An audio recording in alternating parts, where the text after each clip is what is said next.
Cosmogénèse Kamite, tome 1, chapitre 5, partie 2. Section 6, Amon-Ra et sa fille spirituelle, Ma'at. Que voyons-nous sur ce papyrus? Étrangement, Amon-Ra fait face à sa fille spirituelle, Ma'at. Il est représenté sous la forme d'un bélier qui porte la couronne sacerdotale Hem-Hem, soutenue sur sa tête par des cornes de bélier. Cette fresque, faite sur un papyrus, représente Amon-Ra sous la forme symbolique d'un bélier faisant face à Ma'at, dont le fils serait l'agneau du bélier de Dieu, soit Oussiré.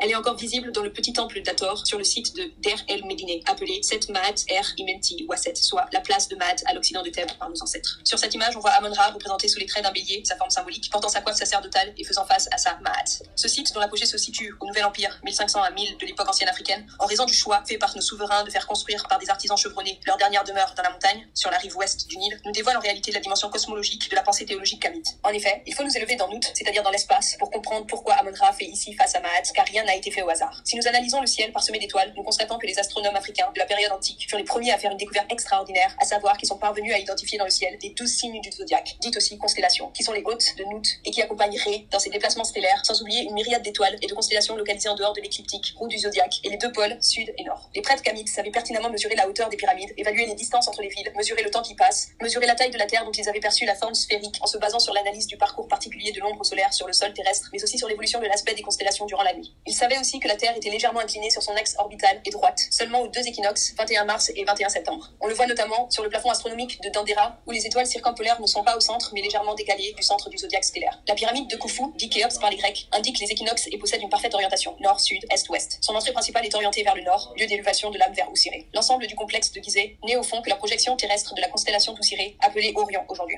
Parmi les instruments qu'utilisaient nos ancêtres pour mesurer le temps, nous pouvons citer l'horloge à ombre, cadran solaire, indiquant les 12 heures du jour, dont un texte cénotaphe de Séti Ier, trouvé à Abydos, explique en partie le fonctionnement. Le musée de Berlin conserve encore un exemplaire de l'instrument. Les 12 heures de la nuit étaient, elles, constatées par des relevés stellaires. Tout cela explique pourquoi ils furent les premiers dans l'histoire humaine à définir la journée de 24 heures, et cela d'autant plus que l'activité du clergé était régulée par le livre des 12 heures du jour et par le livre des 12 heures de la nuit, datant du Nouvel Empire, et que l'on découvre dans les tombeaux de Séti Ier, de Ramsès IV, de Ramsès VI. Ces textes cosmogoniques permettaient d'accompagner le parcours de l'astre solaire assimilé à Ré, dans le ciel supérieur, dit Eret, le lieu par excellence des astres dont la lumière donne à l'ensemble du ciel une coloration étincelante, dit Obenga, et le ciel inférieur nommé Douat, l'au-delà, région cosmogonique où régnait en gloire Oussiré, tous deux placés sous la préséance de Nout, qui alors se dédouble sur une longueur de 12 mètres de long sur le plafond des temples. À cela, nous pouvons aussi ajouter le livre des portes qui aborde le passage de la barque nocturne de Ré, appelée Mesketet, dans la Douat, durant les 12 heures de la nuit. La barque journalière de Ré s'appelle la Manjet. Nous voyons à gauche l'image d'une horloge solaire de Séti Ier. Le manche posé à plat comporte des graduations et ainsi l'ombre de la barre perpendiculaire indique l'heure sur le manche. À droite, autre type d'horloge solaire kamite.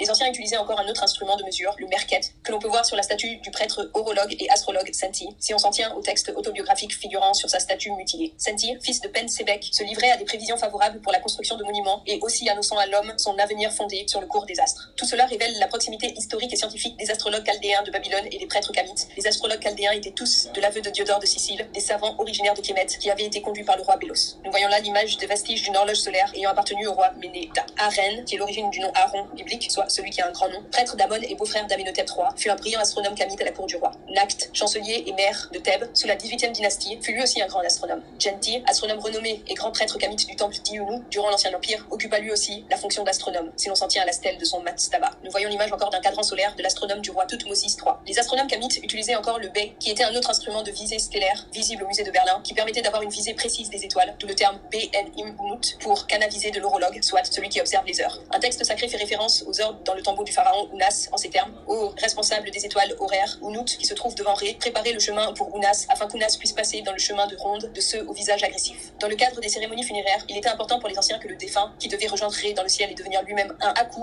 esprit lumineux, puisse se repérer dans sa navigation stellaire, d'où l'attention portée à l'élaboration de cartes du ciel, qu'il reproduisait sur les couvercles des sarcophages ou dans les tombeaux. Ainsi, d'autres textes sacrés nous dévoilent un certain nombre de connaissances astronomiques largement maîtrisées depuis l'Ancien Empire. Les deux Énéades se sont purifiées pour lui dans la grande ourse impérissable. Tu pourras monter car Geb l'aura remis comme pauvre dans la localité lui appartenant. Qu'il recule et qu'il parte afin que tu puisses te purifier dans l'eau des étoiles. Tu descendras sur une corde d'airain sur les épaules d'Horus en son nom de celui qui est dans la barque de Sokar. Les En-Mémet pousseront des cris pour toi car les impérissables t'auront soulevé. Que cette Ounas guide les indestructibles, qu'il navigue vers la campagne des joncs. Qu'Ounas monte sur le giron d'Isis, que cette Ounas grimpe sur le giron de Nephthys. Le père d'Ounas, Atum, prendra la main d'Ounas et il confiera Ounas à ses dieux sages et intelligents, les indestructibles. D'autre part, les horloges stellaires kamites, qui divisaient la nuit en 12 heures, comportaient déjà 36 décans, entrant dans la composition du calendrier de 365 jours et décomposaient le ciel par portions. absorption. Les anciens Africains, qui sont les inventeurs de la métrologie, maîtrisent parfaitement les notions de nombre d'or, d'angle d'or, de triangle d'or, de nombre phi, de nombre pi, etc. Par exemple, en 1859, l'anglais John Taylor a constaté qu'en divisant le demi-périmètre de la pyramide de Khufu, Khéops, par la hauteur, on obtenait le fameux nombre pi. D'autre part, la coudée royale égale à 0,5236 mètres n'est que la division du périmètre d'un cercle par 6, soit pi 3,1416 divisé par 6 est égal à 0,5236. Si nous considérons le nombre d'or phi, soit 1,618, et si nous faisons 1,618 au carré, on obtient 2,618 phi carré. Et 2,618 moins pi égale la coudée royale. Donc, au final, pi moins phi carré égale la coudée royale kamite. Tout le monde en conclut que l'unité de mesure appelée aujourd'hui le mètre était donc connue des architectes kamites et fut utilisée dans certaines constructions. De plus, les astronomes kamites sont les véritables inventeurs du calendrier de 365 jours, comportant 12 mois de 30 jours, et cela dès le 5e millénaire de l'ère ancienne africaine. Les Romains l'ont ensuite plagié et imposé chez eux en l'an 45 de l'ère ancienne africaine, car, disait Jules César, c'est le seul calendrier intelligent qui ait jamais existé dans l'histoire humaine. Par conséquent, les kamites ont toujours vécu dans un cadre existentiel organisé et structuré, activité humaine annexée aux 3 saisons annuelles, Aket, Péret, Chemou, fêtes rituelles fixées dans le temps, etc.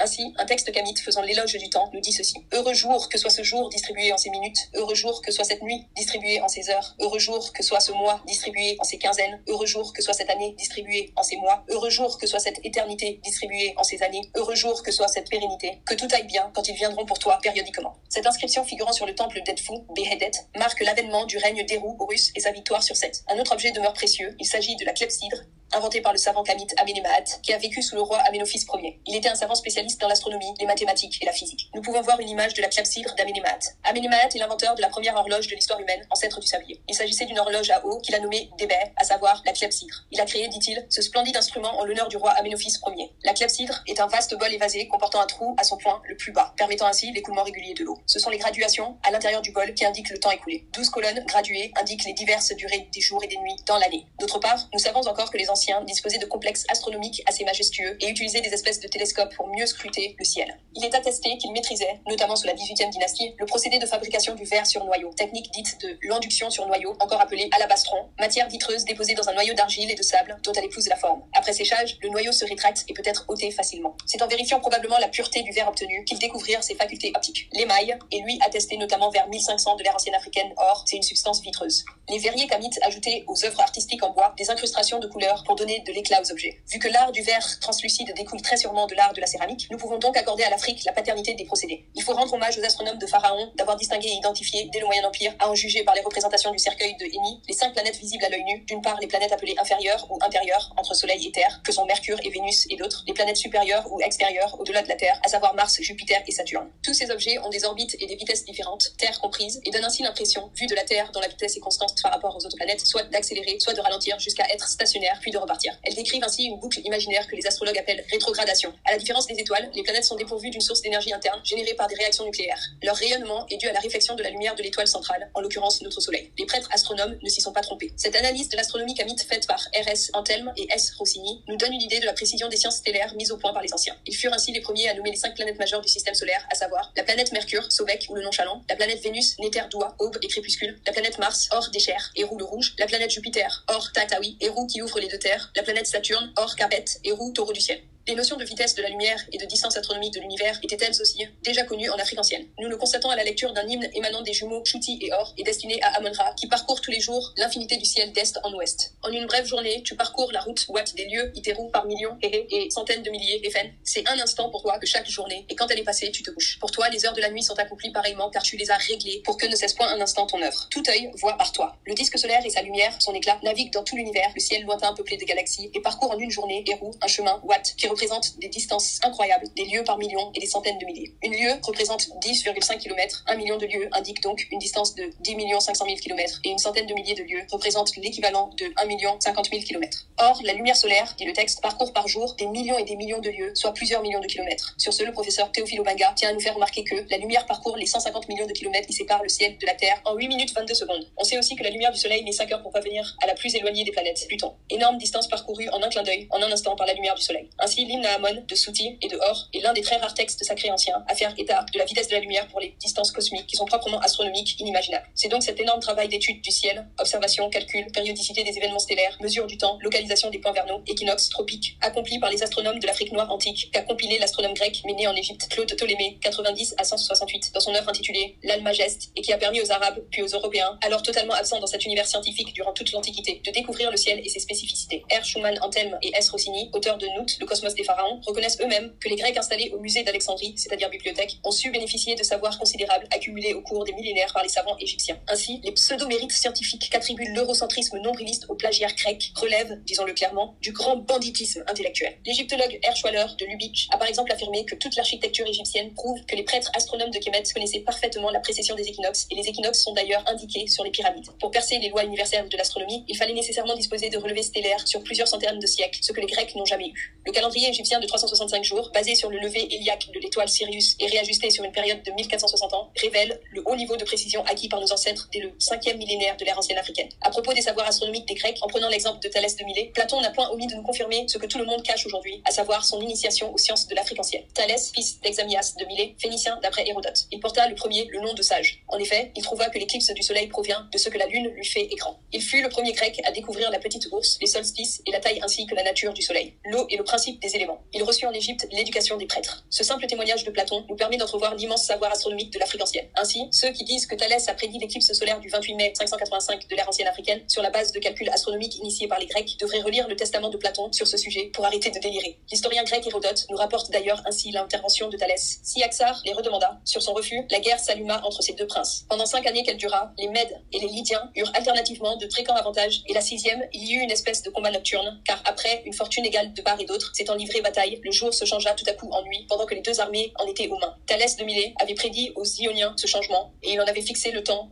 en l'année où il s'opéra. Les Lydiens et les Mèdes, voyant que la nuit avait pris la place du jour, cessèrent le combat, et n'en furent que plus empressés à faire la paix. Siennessis, roi de Cilicie, et Labinette, roi de Babylone, en furent les médiateurs. Ils hâtèrent le traité et l'assurèrent par un mariage. Persuadés que les traités ne peuvent avoir de solidité sans un puissant lien, ils engagèrent Aliat à donner sa fille Ariénis à Astyage, fils de Cyaxare. Ces nations observèrent dans leurs traités les mêmes cérémonies que les Grecs, mais ils se font encore de légères incisions au bras et lèchent réciproquement le sang qui en découle. L'historien Ernest Curtius, à travers un fait historique précis, prouve que pour les Grecs, c'est bien l'Égypte qui est le véritable berceau de la science astronomique. Il mentionne en effet qu'une autre éclipse solaire s'était produite vers -331 lors de la campagne militaire d'Alexandre le Grand contre Darius, le roi des Perses. C'est alors que les soldats d'Alexandre furent complètement saisis d'effroi, car ils voyaient dans cet événement céleste un très mauvais présage. Ils refusèrent alors catégoriquement d'aller plus loin, car pour eux, l'expédition contre les Perses allait être un véritable désastre. Forcé de s'arrêter, Alexandre chercha une solution pour ramener la sérénité. C'est alors qu'il fit venir d'Égypte, et non pas de Grèce, ni même de Babylone, un prêtre astronome qui fut chargé d'expliquer le phénomène stellaire à ses hommes pour les rassurer et les inviter à reprendre la route. Sur ce point, les savants grecs Diodore de Sicile confirment la précision atteinte par les astronomes kamites en avouant que c'est d'abord chez eux, les Égyptiens, que furent inventées la philosophie et l'astrologie fondées sur l'exactitude. Sur les éclipses de soleil ou de lune, ils paraissaient avoir fait des observations exactes et ils les pronostiquent en prédisant les détails sans faire d'erreur. Et il poursuit en disant, à propos par exemple du mathématicien et astronome grec Eunopide de Chios, qu'en réalité, il tenait des Égyptiens la connaissance de l'orbite que parcourt le soleil, qui par sa marche oblique est emporté en un sens contraire à celui dans lequel se meuvent les autres astres. Il s'agit ici de la précession des équinoxes, qui concerne un cycle temporel de 26 000 ans, durant lequel le point vernal parcourt le zodiaque à reculons. Spécialiste de l'Antiquité grecque, Maurice Croiset nous pointe encore du doigt l'attraction de Platon pour les prêtres d'Héliopolis en ces termes. En Égypte, ce fut Héliopolis surtout qui l'attira, Platon. Là existait un collège de prêtres renommés pour leur pratique traditionnelle de l'astronomie. Et sur Pythagore, l'orateur Isocrate nous fait encore cette confidence. Pythagore de Samos, venu en Égypte et s'étant fait le disciple des gens de là-bas, fut le premier à rapporter en Grèce toute philosophie.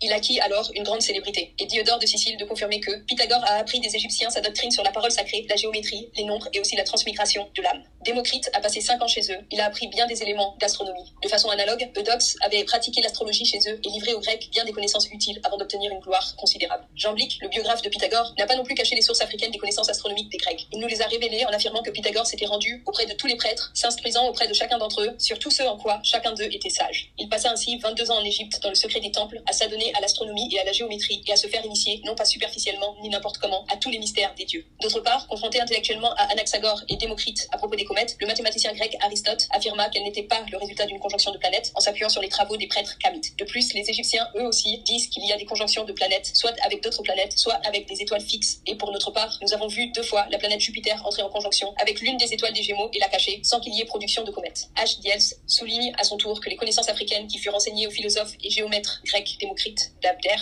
vers 400 de l'ère ancienne africaine en Égypte, furent la géométrie, l'astronomie et la philosophie par un prêtre du nom de Pamenès, appartenant au temple de Ménéfer, Memphis, en Basse-Égypte. Là encore, le testament de Strabon sur cette question est tranchant comme une lame. Et si le monde leur doit aux prêtres égyptiens de savoir aujourd'hui combien de fractions de jours il faut ajouter aux 365 jours pleins pour avoir une année complète, les Grecs ont ignoré la durée vraie de l'année et bien d'autres faits de même nature, jusqu'à ce que des traductions en langue grecque des mémoires des prêtres égyptiens aient répandu ces notions parmi les astronomes modernes, qui ont contribué jusqu'à présent à puiser largement dans cette même source, comme dans les écrits et observations des Chaldéens. Chose particulière, pour avoir l'autorisation de pénétrer dans un temple sacré kamite pour y recevoir un enseignement, les Grecs se devaient d'être circoncis. Ce sont tous ces témoignages qui doivent illuminer notre conscience intellectuelle. Là-dessus, professeur Cheranta Diop nous invite à méditer sur ceci. En disant que ce sont les ancêtres des nègres qui vivent aujourd'hui principalement en Afrique noire, qui ont inventé les premiers, les mathématiques, l'astronomie, le calendrier, les sciences en général, les arts, la religion, l'agriculture, l'organisation sociale, la médecine, l'écriture, les techniques, l'architecture, etc. En disant tout cela, on nous dit que la modeste et stricte vérité que personne à l'heure actuelle ne peut réfuter par des arguments dignes de ce nom. Ainsi, sans l'apport intellectuel de l'Afrique antique compilé judicieusement dans la bibliothèque d'Alexandrie, vous pensez vraiment que les Grecs auraient été capables en si peu de temps de cerner l'obliquité de l'écliptique par rapport à l'équateur? Le concept de miracle grec est l'escroquerie intellectuelle majeure de l'Occident, qui proclame fallacieusement que les Grecs auraient introduit la rationalité et l'abstraction dans la science en la dégageant des mythes et des allégories qui nuisaient ailleurs à son essence. Franchement, vous pensez sérieusement que le mythe, l'allégorie et l'empirisme africain furent les fondements de la construction architecturale des 3 pyramides du plateau de Gizeh, qui furent parfaitement alignées sur la constellation d'Orion et les 4 points cardinaux à la fin du 4e millénaire de l'ère ancienne africaine? Qui va croire une telle ineptie? La pyramide de Khufu, Khéops, qui est la seule des 7 merveilles du monde antique encore visible, devrait donc son existence à des délires allégoriques africains? Et où peut-on alors voir les merveilles du monde antique occidental construites avec les pseudo-abstractions intellectuelles grecques? En réalité, les Grecs ont passé des siècles à traduire dans leur langue, de l'aveu même du géographe grec Strabon, les papyrus scientifiques de l'Afrique pharaonique pour finalement s'octroyer la paternité des découvertes qui n'étaient pas le fruit de leur quête intellectuelle. Eux-mêmes ont avoué que leurs maîtres, à savoir les prêtres des temples d'Égypte, étaient des gens très mystérieux qui leur parlaient peu et qui ne les considéraient pas vraiment. Le législateur Solon l'Athénien, nous dit le philosophe Platon par exemple, fut même traité d'esprit relativement enfantin et avec lui toute la Grèce antique. Solon, vous les Grecs, vous êtes toujours des enfants. Que veux-tu dire? Demanda Solon. Vous êtes jeunes d'esprit, réplique le prêtre égyptien, car vous ne possédez nulle tradition vraiment antique, nulle notion blanchie par le temps. En Afrique, la connaissance a toujours été dévoilée progressivement aux néophytes, mais uniquement dans un cadre initiatique, ceci pour éviter qu'elle ne soit pervertie par des inconscients qui la mettraient au service de la destruction du vivant. Mais revenons au zodiaque, tel qu'il fut perçu par nos ancêtres. Vu que le cercle stellaire des signes dits roue du zodiaque passe dans une bande de 8,5 degrés de part et d'autre de l'écliptique et fait un angle de 360 degrés, cela veut dire que, dans le cadre de l'horoscope, chaque signe occupe en moyenne un espace de 30 degrés, car 360 divisé par 12 égale 30. Si le zodiaque possède un cycle de 12 mois, les constellations dites Séba et leurs étoiles dites Sébaou ont, elles, un cycle d'environ 26 000 ans, faisant ici apparaître le fait que la représentation de Dieu sous la forme du bélier vient du fait qu'ils étaient tout simplement à l'ère du bélier. Mais il faut plutôt y avoir une prouesse initiée par les Anou des 12 000 ans de l'ère ancienne africaine sur l'extraordinaire site astronomique de Nabta Playa à l'ouest d'Abou Simbel. Les astronomes kamites avaient conçu des instruments perfectionnés dédiés à l'observation astrale et étaient parvenus à cerner le déplacement annuel du Soleil à 90 degrés au-dessus de la Terre, de l'hémisphère nord à hémisphère sud en franchissant la ligne de l'équateur. La construction du temple de Kalabcha en Nubie, exactement sur le tropique du Cancer, est révélatrice de ce savoir et sa fondation définitive remonte à l'époque d'Amenophis II, 18e dynastie, soit vers 1500 de l'ère ancienne africaine. L'orbite de la Lune autour du Soleil n'avait plus aucun secret pour ces derniers. On le voit notamment dans les textes de la Passion d'Oussiré. Vu la précision des observations réalisées par les astronomes kamites, nous pouvons dès lors certifier les points suivants. Un certain nombre d'étoiles et de constellations du Sud échappent totalement à la vision des populations installées dans l'hémisphère boréal au nord, en raison de l'aspect sphérique de la Terre et du fait qu'elles sont placées largement en dessous de l'équateur. Cependant, une large description du ciel nordique a été faite par les anciens grandes ours, Mesaktiou et petites ours, installés dans le delta, vu que le nord céleste est la région où se trouve le tribunal d'Oussiré. Pourtant, ils s'orientaient vers le sud et tournaient le dos au nord, vivaient sur la rive est du Nil, où le soleil se lève, et enterraient leurs morts sur la rive ouest, où le soleil se couche. L'origine africaine des connaissances astronomiques de l'humanité nous est ainsi prouvée par l'existence au temple d'Esna d'une vaste fresque murale dévoilant tous les signes du zodiaque. On peut voir sur l'imagerie des signes du zodiaque figurant sur les temples et les sarcophages kamites. D'autre part, le ciel que l'on découvre sur certains sarcophages kamites confirme que les 12 constellations placées sous l'apanage de la déesse Nout, désignant la voûte céleste, n'avaient plus de secret pour nos ancêtres. Nous voyons l'imagerie d'un sarcophage d'époque ptolémaïque dévoilant la déesse Nout entourée des 12 signes du zodiaque. Ici, le Sagittaire et la Balance ont été entourés. Sur le plafond astronomique découvert dans la tombe du brillant astronome et architecte de la reine Hatshepsut, à savoir le grand Senenmut, le constructeur du fabuleux temple de Der el-Bahari et datant de 1460 de l'ère ancienne africaine, nous constatons que les 12 mois de l'année y sont déjà représentés, ainsi que toutes les planètes du système solaire, telles Jupiter, Saturne, Vénus, Mercure, Mars, etc. Nous voyons l'imagerie du plafond astronomique du tombeau de Senenmut comportant les 12 mois de l'année. Et Senenmut n'a pas omis de nous léguer sur sa statue du musée de Berlin son autobiographie. Je suis un noble, aimé de son seigneur, et je suis entré dans les vues du maître des deux pays. Il m'a fait devenir grand administrateur de sa maison et juge du pays tout entier. J'ai été au-dessus des plus grands, directeur des directeurs de travaux. J'ai agi dans ce pays, sous son ordre, jusqu'au moment où la mort arriva devant lui. Maintenant, je vis sous l'autorité de la maîtresse des deux pays, Maat Carré, qu'elle vive éternellement. L'invention du calendrier basé sur le levier héliaque de l'étoile Sirius dès le 5e millénaire de l'ère ancienne africaine, mais aussi l'utilisation journalière des horloges solaires, des horloges à ombre ou à eau, dites clepsydres, tout cela démontre le haut niveau scientifique des prêtres kamites en matière de mesure du temps. Nous voyons ici la statue cube du brillant Senenmut avec une petite fille dont il était l'éducateur au musée de Berlin. Et que dire encore du célèbre zodiaque du temple d'Hathor de Dendera, exposé aujourd'hui au musée du Louvre à Paris. Il ornait le plafond d'une chapelle dédiée à Oussiré, construite sur le toit du temple par Pépi I